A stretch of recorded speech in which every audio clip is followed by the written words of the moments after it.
Hey guys, welcome back to Mobile Legends Quick Guide. Today I'm excited to show you Minsittar's ultimate interactions along with some interesting facts. Let's start with Windtalker. You know Windtalker, right? The item that adds extra magic damage to your basic attacks? Well, if you pair it with Minsittar's ultimate, something surprising happens as his Royal Guards can also trigger Windtalker's passive. But that's not all, the Royal Guards can even trigger the critical hits, making it more effective to burst down enemies. Well, you might be thinking it works with other items too, but no, they cannot trigger the passives of Endless Battle or Hand Assist. Strangely though, they can trigger Thunderbelt's passive, which makes Minsitthar even better, especially if you choose to give him a defensive item. Unfortunately, his guards don't grant Thunderbelt stacks to Minsitthar, which would be too overpowered if they could.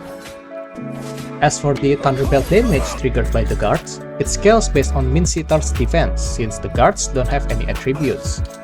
That said, combining Thunderbelt with Windtalker could offer a new idea for his build, especially when you are facing some enemies, because Thunderbelt provides area damage while Windtalker's damage can bounce between 3 targets. So, is it good to use Thunderbelt together with Windtalker?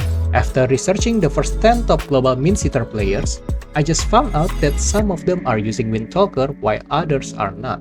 So let's compare their performance. But first, don't rely too much on this comparison as I only test their damage output on a dummy that cannot even move.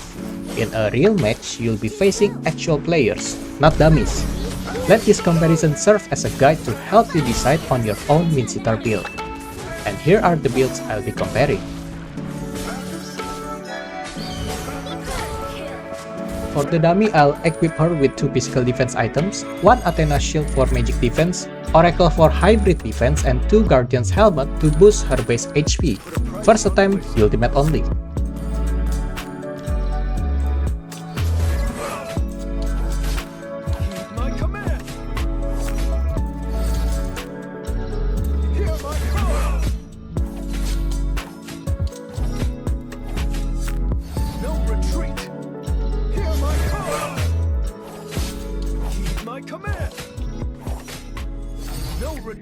It seems Windbelt wins by just a slight gap.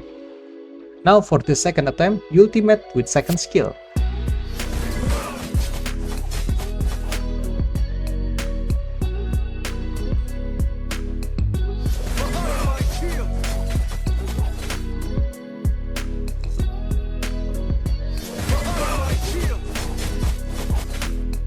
Golden Side wins by just around 0.4 seconds.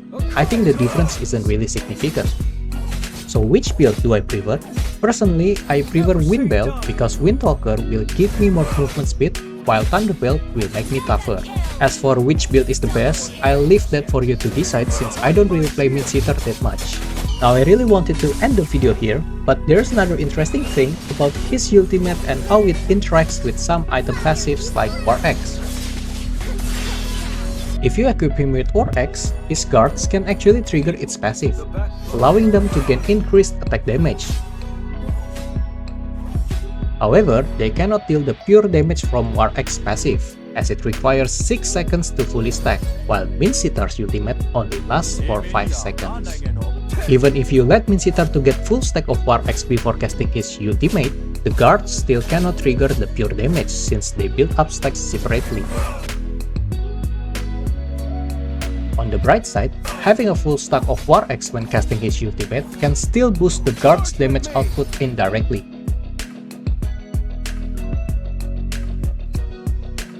But I don't think anyone would use War X on Minsitthar since the spell time stat would be wasted on him. So let's move on to Demon Hunter Sword instead.